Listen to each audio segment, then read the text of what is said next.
Hello, I'm Fish Fishburne. And I'm Shaw Grigsby. Welcome to the Bassmasters. Well, Shaw, there certainly wasn't any problem getting those big smallmouth bass to cooperate on Lake St. Clair. Lake St. Clair is an incredible fishery. Many pros consider it to be the best smallmouth lake in the country. It's big, clear, measures about 420 square miles. The water temperatures this week are in the high 60s, low 70s. The lake's down about 3.5 feet, so bass will probably relate to the deeper water. We talked with local pro Kim Stricker, actually we call him the King, who won the last Bassmaster tournament here back in 1994, to find out what the lake's like this week. Lake St. Clair is getting so much better. The zebra mussels are clearing the water up. We get more weed beds growing. There's tremendous weights coming in, but the lake is different right now. The water's about 3 foot low, and where I normally catch my fish up on flats, I'm not catching the big groups of fish like that. Most of the groups, the big schools of fish, are coming deep. They're off the edges in up to 30 foot of water. I'm catching these fish. So it's more of a deep pattern for, you know, that good solid 3 to 4 pound average. At least that's what I'm finding. Let's go to the leaderboard. After day one, Florida pro and TV host Roland Martin holds the early lead with 22 pounds, 14 ounces, and Larry Nixon trails by about 2.5 pounds. We'll be back with highlights and interviews from Big Kmart Bassmaster Michigan Top 150 after this.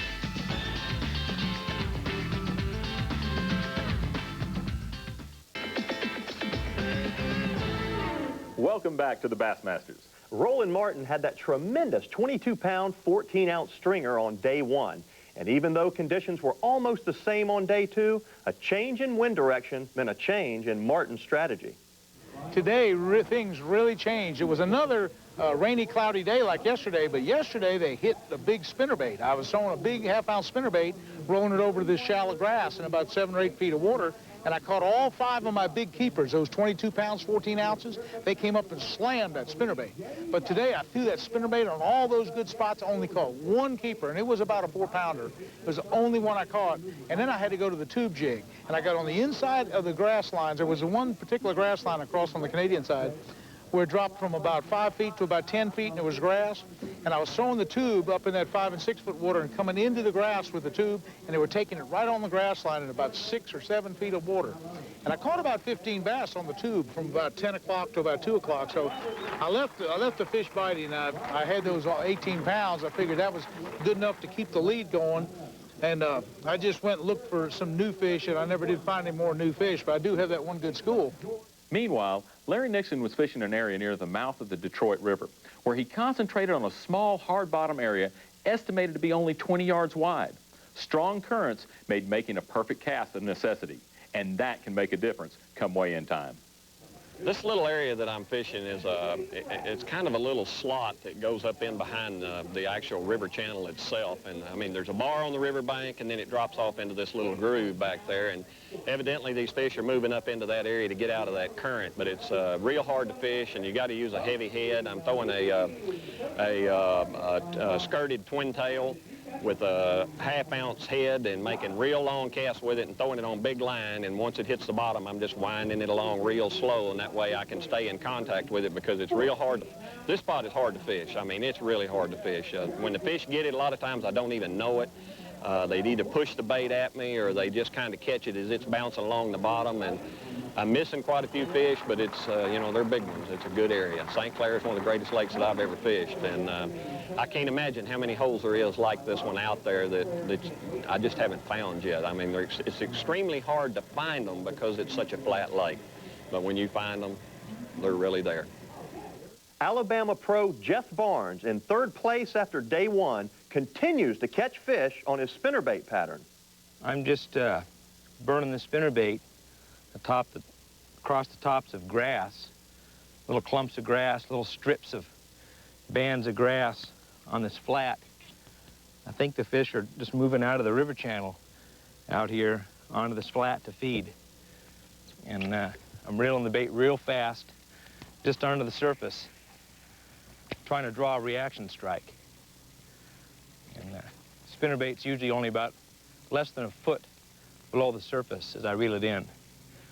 That fish hit the bait real hard. You lose some, but you just cover a lot of water, and the fish kind of roam around, I think, in schools or packs, and a lot of times when you catch one, you'll catch 2 or 3. Rob Kilby from Hot Springs, Arkansas, started out the day in 16th place, but with this great 17-pound, 12-ounce stringer, he moves all the way to 8th. And Larry Nixon had an 18-pound, 3-ounce stringer on day 2. But Martin followed his phenomenal opening day with a 17-pound, 14-ounce bag that helped him maintain almost a 2-pound lead. In 3rd place is Jeff Barnes, followed by Art Ferguson and Tim Stricker. We've got big actions on day 3 from Lake St. Clair coming up, so stick around.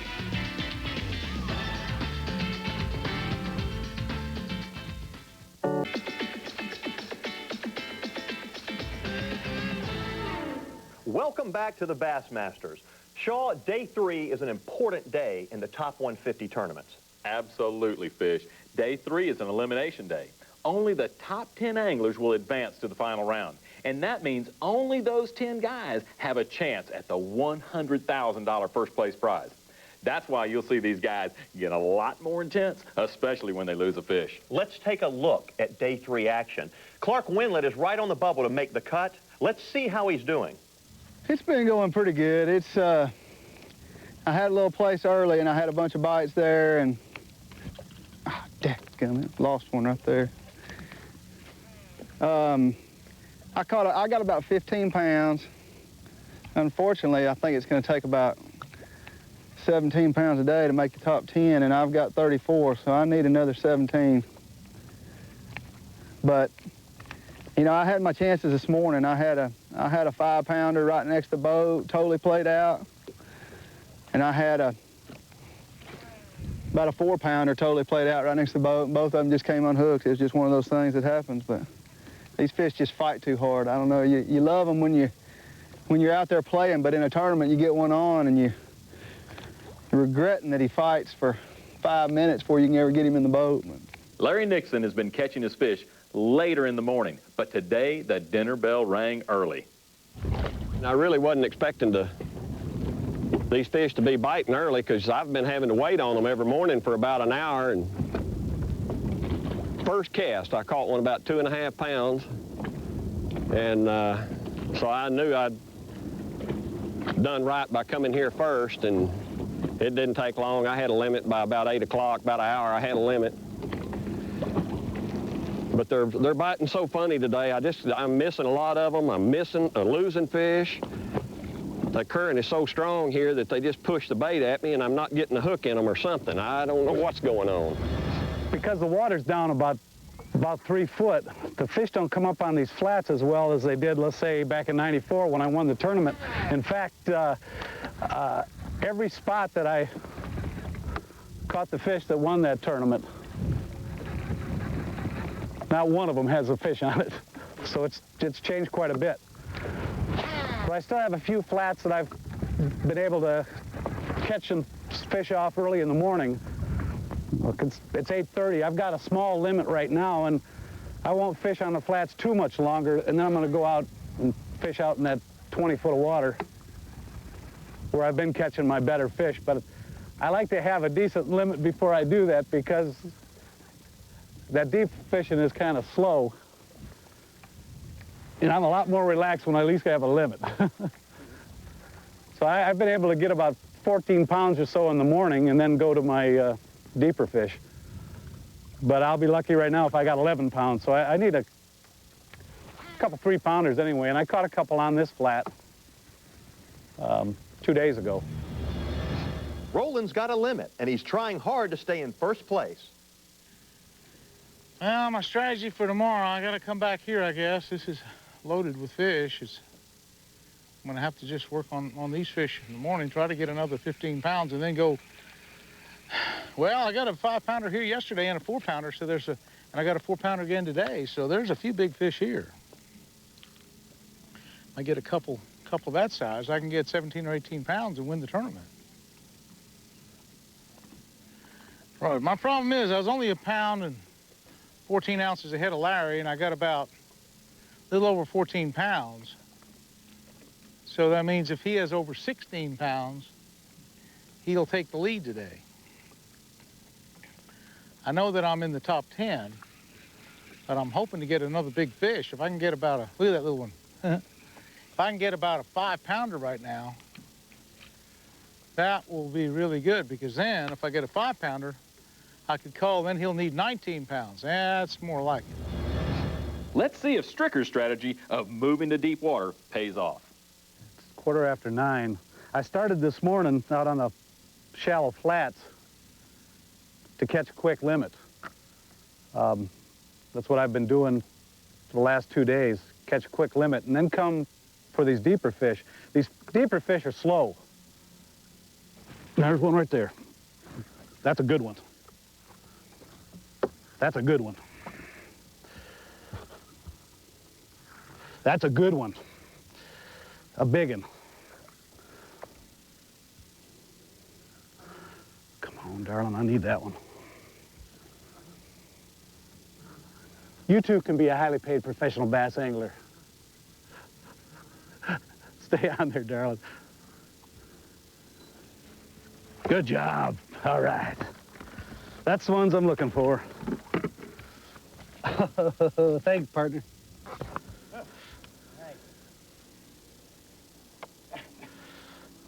I'm a Jimmy Houston wannabe. Larry Nixon's 17-pound, 12-ounce bag takes over the lead from Roland Martin. And a 19-pound stringer takes Robert Kilby all the way to 3rd place, followed by Ken Stricker with another solid weigh-in. The final day is set.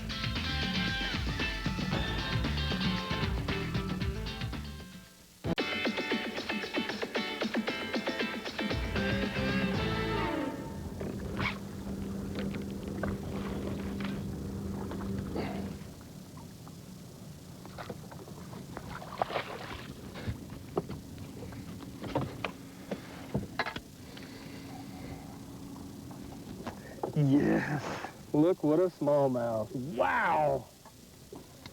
Isn't that pretty? Well, I imagine right now, after culling that one, I've got probably, 16 pounds, I guess.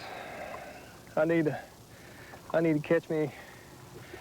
I've got 2 nice ones in there, about 4 pounds apiece, one a little over 4, and everything else is, of course, over 3 pounds.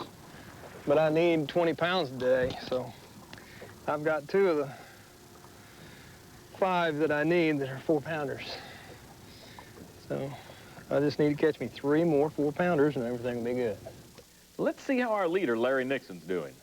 Shaw, I spoke with Larry Nixon on the weigh-in stage. Earlier in the week, he told me he has one spot that he's catching all of these giant fish off of. That's unbelievable. One little spot, he makes the right cast, and he gets monster smallmouth like this. And it's early morning. It is, and Shaw, he boat flips these fish. It's totally amazing. Here you're fishing for $100,000, and he's just swinging the fish up in the boat. He's got a dip net laying right next to him. Yeah, you know, we're allowed to use dip nets this year, which we haven't in the past. But you can tell when he's got a smaller fish, he just rears back, throws him in the boat. When he gets a big one, I'll guarantee you he'll pull out the dip net. All right, Shaw, put yourself in that situation as Nixon is. If you catch a 4-pound bass, are you going to use the net? You betcha. Right now, I'd be going for it every fish. But he's pretty well got this down. He's throwing a Carolina rig, looks like, and he's hooking them, taking his time with them. He just kind of brings them on up and then swings them. You can see, because of the clear water, ooh, look at this. He's got a problem with his rod right there, his reel, trying to pick up the line. Oh, goodness, I guarantee that was a heart attack in the making right there. But you can see these fish because the water's clear, and you can see how well they're hooked. All right, we've gone to Roland. Now he's going to make his charge here. There's another good fish, and Roland's leaning into him. He's got a casting rod there, and Roland told me earlier in the week he was throwing a chartreuse-colored spinnerbait, tandem willow leaf blades. You can see it right there, and he's boated that fish. Boy, that's a grand fish. You know, this guy is the ultimate competitor. He never gives up. He's been there since, you know, day one in bass fishing, and he's always in contention. Here's a spinning rod. Oh, he blew it. He lost that fish, Shaw. That's going to come back to haunt him. It could. Be. This is Timmy Horton. This guy just qualified for the top 150 this year. This is his very first tournament, but he is a smallmouth expert. He's raised up there around Pickwick Lake in northern Alabama, and he knows how to catch smallmouth. So I suspect this tournament you'll see him do quite well. You know, you've got to wonder about a rookie like Timmy Horton. He's in the front of the boat, and we've got a camera operator in the back of his boat. Probably making him pretty nervous right about now. You know, I think the competition, being in the top 10 in your very first top 150 is got to be intense. All right, we're back to Larry Nixon, and he has got, it looks like a 4 or 5 pound small. Larry goes for the net. Goodness gracious, you know this is going to be a big one. Right, and, ooh, he's trying hard. And he misses him. He's missing him right there. He just can't. Oh, goodness, that must be a 5-pounder fish. It's driving him crazy. You know his heart is beating right there, knowing that if he gets this in, and in the net, jump straight into the net. That could be the tournament. It looked like a Carolina rig he was throwing. All right, we're back with, that's Rob Kilby, Shaw. Mr. Arkansas right there. You know, he is really working hard. He's done a great job this whole tournament catching big stringers of smallmouth, and it looks like he's just dragging a tube real slow. These guys told me that green pumpkin and watermelon seed tubes and spider jigs were their key baits when they were fishing those flats. Now, Rob here just used the net right off the bat. Look at him, he's just real slow, gets him to bite, takes his time, and that's a real special key to catching fish, is taking your time. Don't try to set the hook instantaneously when you feel the bite. Take a little bit of time and you'll hook almost every one of them. You know, these smallmouth are notorious for the way they jump. Everybody always says when you hook a big bronze back, watch out because he's going to the sky. They do. Did you experience that in this tournament? Absolutely. You know, they would clear 4 feet in midair. But Rob's done a wonderful job right here. Looks like he's going to be definitely in contention for this $100,000 first place prize. All right, now it's weigh-in time, and these guys, there must be a lot of thought going through their head, Shaw. What do you think they're thinking? Well, you know, when you get to the final 10 like this, you pretty much know the stringer size that you need to catch, and they're just hoping they got enough to take in the big prize. It's a 5-fish limit, and here's Kilby. That's probably his 4th fish right there, and whoop, one bounces out. Better get that one. You're going to need 15 pounds, 1 ounce to move up. Well, it'll be close. It's going to be real close, Rob.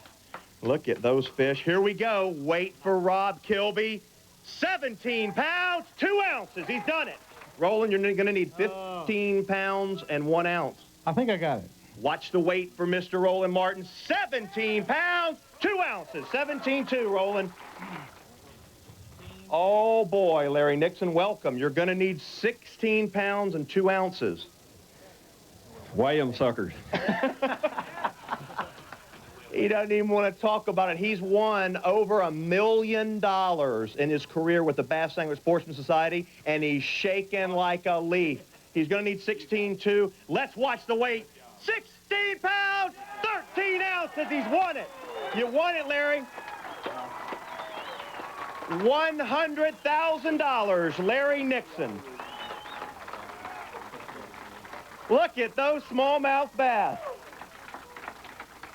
Amazing. Larry Nixon wins his first Bassmaster event in 7 years by a mere 12 ounces over longtime friend Roland Martin. And you know, it couldn't have happened to a nicer guy. Everybody that knows Larry Nixon realizes what a fantastic guy and a tremendous angler he really is. Absolutely. So here are the final standings.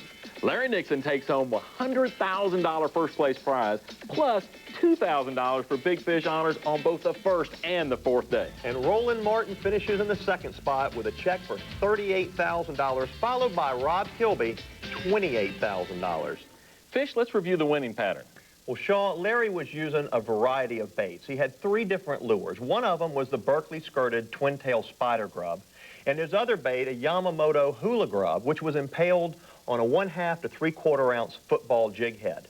Now, he also Carolina rigged a Berkeley power lizard, and that's the bait that caught the big bass first and fourth day of the event. Now let's go to the Pros Pointer with this week's Top 150 winner, Larry Nixon. One of the hardest things in bass fishing is fishing a spot that's got real heavy current or fishing a spot that's in extremely deep water. And what most people do wrong in that situation is they don't use a heavy enough weight. And one of the keys to winning this tournament here was definitely staying in bottom contact. A Berkeley power skirted twin tail and a real heavy head, a 3/4 ounce head or a 1 ounce head to stay on the bottom. That current keeps the bait bumping along, so you just more or less just retrieve it fast enough to stay in contact so that you feel the fish hit. And the same thing stands true for a Carolina rig. If the current slows down and the fish quit biting, switch to a Carolina rig with like a 1-ounce sinker, and it will stay in contact with the bottom, and that way you're keeping your lure in the strike zone. Well, Fish, what a great way to kick off the season. I agree, Shaw, and I encourage all of our viewers, if they get a chance, to go fish on beautiful Lake St. Clair. It's truly one of the best smallmouth fisheries in the world. Until next time, I'm Shaw Grigsby. And I'm Fish Fishburne, and you've been watching the Bassmasters on TNN Outdoors. Join us next week for the big Kmart Bassmaster Top 150 from Vermont's legendary Lake Champlain.